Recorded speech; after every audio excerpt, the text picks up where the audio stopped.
Amigos são poucos e escassos ao longo da vida, e esta é uma lição que eu duramente aprendi. Nós temos centenas de conhecidos, mas temos poucos amigos.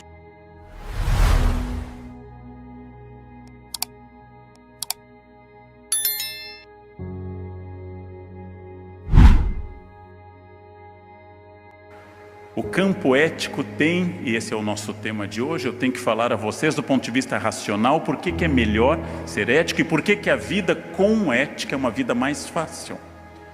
E aqui eu vou dar uma das indicações importantes. Só pessoas éticas têm amigos. Pessoas não éticas, a ideia não é minha nem de Aristóteles, mas de um filósofo que escreveu um livro aos 18 anos, Discurso da Servidão Voluntária. Uma pessoa não ética tem apenas cúmplices e não amigos. Uma vida sem amizade é uma vida vazia. Uma vida sem amigos verdadeiros é uma vida desperdiçada. Só pessoas boas têm amigos. Pessoas desonestas têm cúmplices.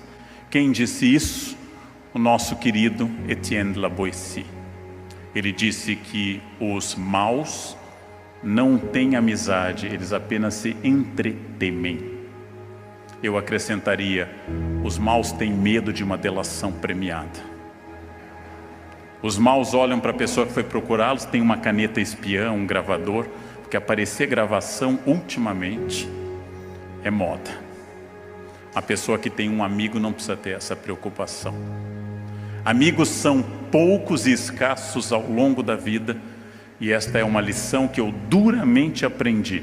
Nós temos centenas de conhecidos, mas temos poucos amigos. E eu já lancei uma vez e volto a dizer que há um teste eficaz, infalível, para vocês aplicarem sobre a amizade. Ao retornarem às suas casas ao longo dos próximos dias, reúnam os amigos e digam sobre o sucesso de vocês. Digam: eu estou bem, nunca ganhei tanto dinheiro, estou amando e sendo amado, estou fazendo um sucesso louco e vai melhorar. E olhem para o rosto da pessoa. É um teste infalível. Só um amigo vai sorrir e se emocionar com o sucesso de vocês. Os outros vão dizer: nossa, está meio exibido, né? Os outros vão se incomodar. Quem se incomoda não gosta de mim. Quem se incomoda concorre comigo. Quem se incomoda não tolera o meu sucesso. Aristóteles diz uma coisa sobre a qual eu nunca desenvolvi muito até hoje, mas que é fundamental. Todas as pessoas éticas têm essa areté, esse compromisso em grego com a verdade, elas têm justa indignação. Uma pessoa ética briga, mas briga pelas causas corretas. Tem pouquíssimas causas pelas quais brigar no Brasil de hoje. Nós não devemos brigar por coisas pequenas, devemos relevar tudo. Gente inconveniente, gente que fala alto, gente chata no trânsito, tudo isso é de menor importância, ou citando uma ex-autoridade federal, de menos importância. Todo o resto que é importante são as grandes causas pelas quais a vida vale a pena. Por exemplo, família, por exemplo, ética, por exemplo, a luta contra o preconceito. Estas são as causas que valem a pena e para as quais nós temos que ter justa indignação. Utilizando a Mafalda, a grande personagem da história em quadrinhos do Quino na Argentina, eu tenho que dizer basta a tudo que seja estruturalmente ruim e realmente não rir e nem compactuar com as coisas ruins. A crença aristotélica é uma palavra que depois, essa palavra não é de Aristóteles, é um neologismo inventado por Rousseau em francês. A perfectibilidade, Aristóteles usa uma palavra em grego, a perfectibilidade do caráter. O caráter pode ser transformado e melhorar ano a ano, se eu quiser. Se melhorar o caráter for meu projeto de vida, como é o meu, apesar da dificuldade. Eu luto para ser uma pessoa melhor. Sou derrotado muitas vezes. E às vezes digo para as pessoas que gostam de mim, eu melhorei muito. E elas me dizem, imagina antes. Tamanha quantidade de coisas que tem para consertar ainda. Eu preciso melhorar o meu caráter sempre e constantemente. Preciso ser um homem, um pai, um professor, um profissional melhor cada dia. Perfectibilidade do caráter. Esta luta vai terminar no dia da minha morte. Preciso lutar para isso. Sempre. Este é um desafio. Outra questão importante é que eu tenho que incluir o meu eu na ética. Tudo o que acontece, acontece passando por mim, e eu tenho responsabilidade sobre quase tudo. Responsabilidade significa que minha vida, minha família, meu corpo, minha renda não são dados do destino, mas são questões fundamentais deste momento. Nós temos no Brasil uma imensa tradição de tirar o eu da história. Nenhum de nós assume que faz parte. E aí Aristóteles nos diz uma frase: os homens refugiam-se na teoria e pensam que estão sendo filósofos, se tornarão bons com a teoria. Nisso se portam como enfermos, que escutassem atentamente seus médicos, mas não fizessem nada do que estes lhe prescrevem. Quem ouve palestras sobre ética e continua andando no acostamento, se funciona como quem vai ao médico, acha o médico ótimo, chega a casa e não faz nada do que o médico manda. Aí o conselho: não vá ao médico e não escute palestra sobre ética. Vá direto para o acostamento. É a sua vocação, é o seu jeito, né? Não perca mais tempo com isso. A vida sem ética multiplica os problemas, porque o mentiroso começa a se enredar exponencialmente em histórias.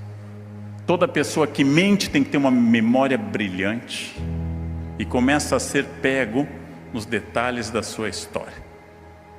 A desonestidade torna a vida complicada, torna a vida difícil, torna a vida acidentada. A desonestidade é uma questão que nós temos que pensar diretamente no Brasil, porque nós temos que pensar numa transformação que está sendo demandada neste país, para o qual eu sou muito otimista. Que é isso? Em primeiro lugar, o problema central deste país: a confusão entre o público e o privado. A ideia de que o que é público não é de ninguém, quando a ideia é que o que é público é de todos. A ideia de que se é público eu tenho direitos, mas a ideia que falta é que eu tenho deveres maiores. Eu tenho direito a escarrar na minha casa. Eu tenho direito a jogar papel no chão da minha casa. É um direito privado. Eu tenho direito a tudo na minha casa que não fira a lei. Eu não tenho direito a quase nada em público, porque o público me obriga de muitas formas. Houve um ministro do trabalho, numa era que a gente achava a mais corrupta da história, logo após a ditadura. Um presidente estava sofrendo impeachment, os jovens nem vão saber. A gente achava que nunca tinha visto tanta podridão no Brasil naquela época. Saudade daquele tempo que um Fiat era o ponto da corrupção. Houve um ministro do trabalho que levou a cadela, de fato, a própria cachorra, para o veterinário em carro do ministério. Descoberto, ele deu a frase exemplar que cachorro também era gente. O ministro achava que a nossa crítica era ao tratamento dado ao cachorro. Não era. Podia ter sido levada ou não levada. O problema não era o cachorro, a cadela. O problema era o carro público. Podia ser a esposa ficando no mesmo campo. Ou seja, podia ser a mãe, podia ser qualquer outra pessoa. Mas o ministro não pensava nisso. Como um administrador do Rio de Janeiro usava o helicóptero público para levar a babá e o cachorro para a praia. Este não é o problema. Babá também é gente, certamente mais gente do que esse governador. O problema é o público sendo utilizado para o privado. Carro público levando filhos para a escola. Essa confusão no Brasil é muito difícil. Alguns governantes foram acusados de levar objetos do palácio. Eu não acho nem que seja de fato roubo. É que eles já não sabem mais a diferença entre o que é deles e o que é do Estado. Parece separação de casal. Isso eu comprei em 1976, você não lembra? Parece que não há mais essa distinção entre público e privado. E outra tradição brasileira que é terrível, especialmente para quem tem cargo no Brasil: a interpretação da norma. O brasileiro tem uma dificuldade estrutural com a norma, ele interpreta. Ah, eu achei que era para fazer isso, mas hoje estava chovendo. Mas veja, não tinha uma cláusula de umidade do ar para isso. Não, eu não vim para a reunião porque hoje é véspera de feriado. Eu achei que nas vésperas de feriado é muito difícil. O brasileiro acha muito. Às vezes a gente tem que dizer, aqui é um campo que você não precisa achar, só executar. E aqui é um campo que você pode achar. Interpretação da norma é uma característica nossa, muito forte no Brasil. Ela é um pouco da nossa alegria e um pouco do nosso terror. Provavelmente nunca haverá fascismo no Brasil, porque fascismo pressupõe colocar as pessoas em fila para saudar um Führer. Fazer uma fila no Brasil é um sacrifício. Um ia faltar, outro ia perder, uma mãe ia estar doente, ia ter muito buraco na propaganda fascista. O esforço e o trabalho têm que ser retomados como valores. Para isso eu preciso dizer às pessoas que têm menos que elas têm que se esforçar, e aos que têm mais que também têm que se esforçar muito para manter o que têm, ou se quiserem aumentar. E quando eu digo ter o que tem, não é só material, é também pessoal, habilidades e assim por diante. Ninguém merece nada na vida. Todos devem obter tudo. Ninguém merece nada. Ninguém vem ao mundo com uma cláusula de habilidade. Eu tenho que restaurar uma coisa importante, que é um projeto de trabalho associado à ética no país. E tenho que dizer a todas as pessoas, especialmente filhos, funcionários e alunos, que é preciso associar a vida a trabalho e ética por muitos e muitos anos. Que o ponto no qual cada um de nós possa ter chegado é um ponto de um esforço extraordinário. Esforço do qual eu me orgulho muito, mas que provavelmente só eu sei o que custou, o preço que cada um de nós pagou. O quanto nós deixamos de aproveitar para aproveitar algo agora. Perspectiva é fundamental, porque perspectiva me dá uma dimensão do ponto onde eu estou em relação aos outros pontos. Perspectiva é um estudo matemático e artístico para mostrar a distância entre os pontos. Perspectiva é aquilo que diz que a cada etapa eu tenho que ver de acordo com uma evolução, uma transformação, com a metamorfose da borboleta. Então vamos dar um pouco de perspectiva quando nós achamos que não há mais nada a fazer. Este é o risco. Precisamos resgatar valores. Precisamos resgatar valores que valham a pena acreditar. Precisamos resgatar o valor do trabalho. Precisamos resgatar os valores das pessoas que amamos.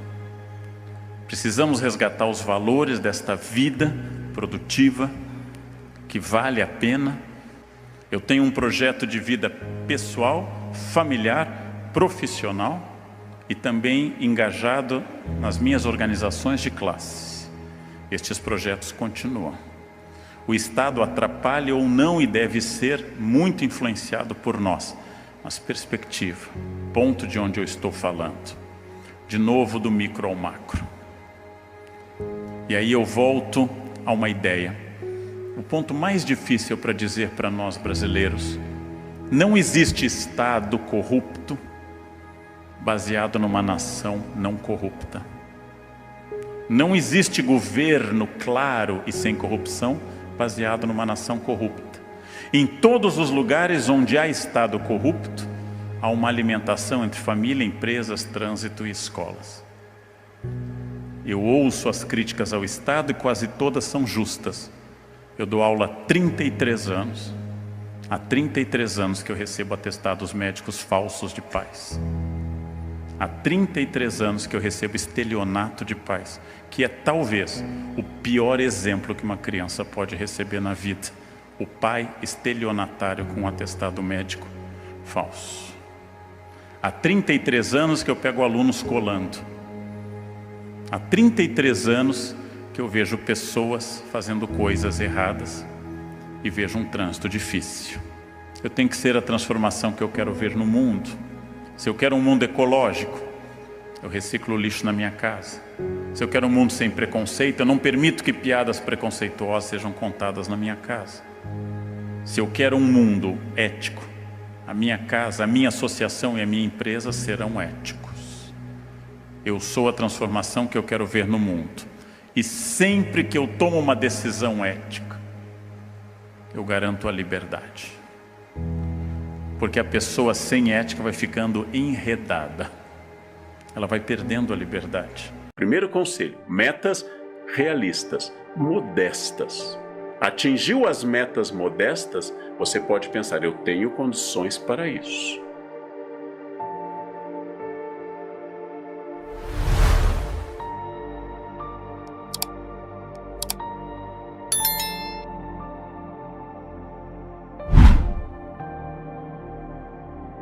Não adie as mudanças.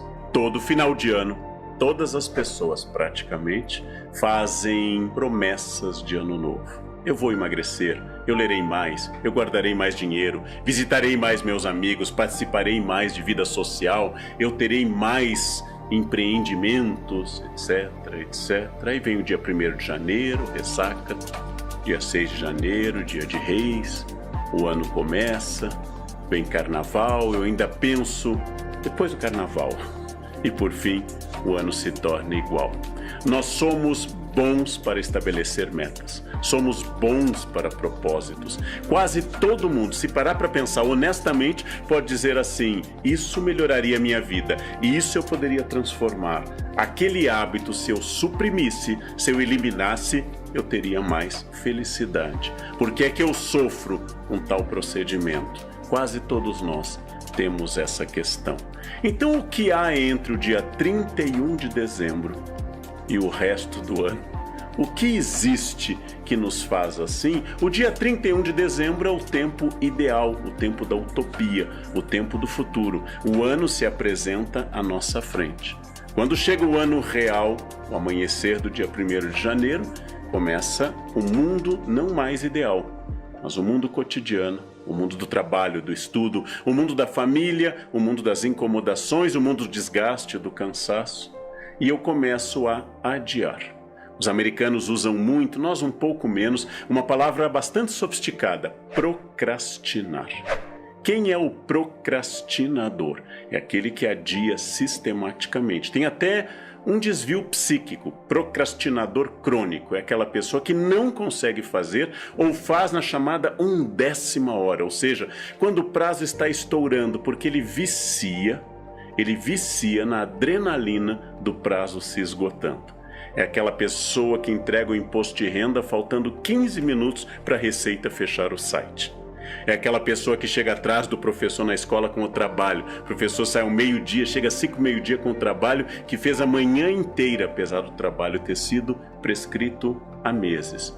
É aquela pessoa que deixa para pagar o boleto faltando 5 minutos para o banco fechar ou pouco para o sistema bancário se encerrar. O procrastinador vicia na adrenalina daquilo que é adiado. Em primeiro lugar, existem indicações para a gente conseguir combater. Em casos graves de procrastinação crônica, o ideal é procurar um profissional que vai notar em você quais são os gatilhos com os quais você adia o que deve fazer. O procrastinador crônico tem defesas contra a ideia estratégica de fazer a tempo ou até antes do tempo. O procrastinador crônico tem uma doença que o defende disso. Por isso que um bom profissional da área de psicologia, psicanálise, é aquele que vai lhe indicar quais são seus mecanismos internos de defesa, mecanismos que fazem você acabar se comportando de uma forma errática, de uma forma de procrastinação. Então, se o seu caso é grave, se você faz isso sistematicamente, se você já foi punido financeiramente, já perdeu prazos, já fez tantas coisas que isto se tornou um problema e não consegue resolver, a minha indicação é: procure um profissional.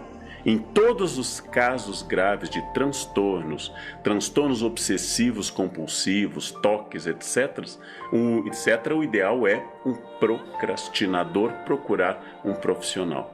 Mas vamos falar não dos casos graves que demandam a atenção de um psicólogo, de um psicanalista. Vamos falar dos casos comuns. Quase todos nós adiamos um pouco aquilo que não queremos fazer ou que não nos causa muito prazer. Damos mais um tempinho na cama, adiamos uma limpeza, mas fazemos rapidamente aquilo que demanda menos esforço, maratonar uma série, por exemplo. Com tudo isso é preciso insistir que eu devo estabelecer metas realistas e não muitas. O cérebro se acostuma com o fracasso.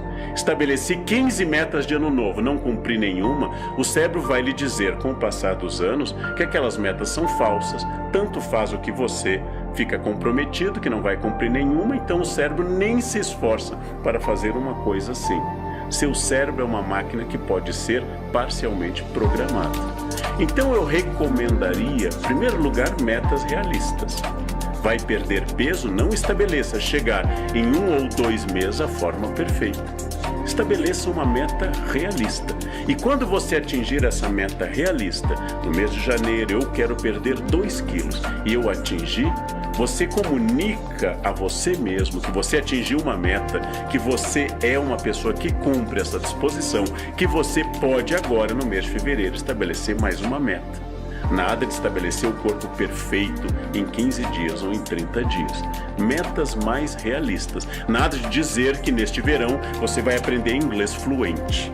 Nada de dizer que você vai resolver nos próximos 15 dias todos os seus problemas de redação em português. Nada de falar que daqui até segunda-feira você vai dominar perfeitamente aquele software que você fica enrolando há tanto tempo. Estabeleça metas realistas. É melhor menos cumprido e mandando ao cérebro a mensagem e recompensando a você mesmo por ter atingido a sua meta do que estabelecer metas ousadíssimas, vastas, que você nunca vai conseguir e vai se acostumando com o fracasso, porque o fracasso vicia. O fracasso é algo que permite que eu não faça mais nada. Eu não dei certo mesmo. Meu corpo é assim. Eu não vou conseguir mudar. Eu nunca aprendi inglês. Eu não consigo ler sistematicamente. Eu não consigo guardar dinheiro. O fracasso vai liberar de qualquer esforço. O fracasso, com frequência, não sempre, e para quem não ouviu ainda, não sempre, o fracasso é, por vezes, uma zona de conforto. Ou seja, se eu não preciso mais obter nada, se eu não vou mais crescer, evoluir, me transformar, se a minha zona de conforto é o meu limite total de reino, para que fazer alguma coisa? Por que tentar algo? Eu sempre estarei lá, no mesmo lugar fracassado. Existe uma acomodação no fracasso. Por isso, primeiro conselho, metas realistas, modestas.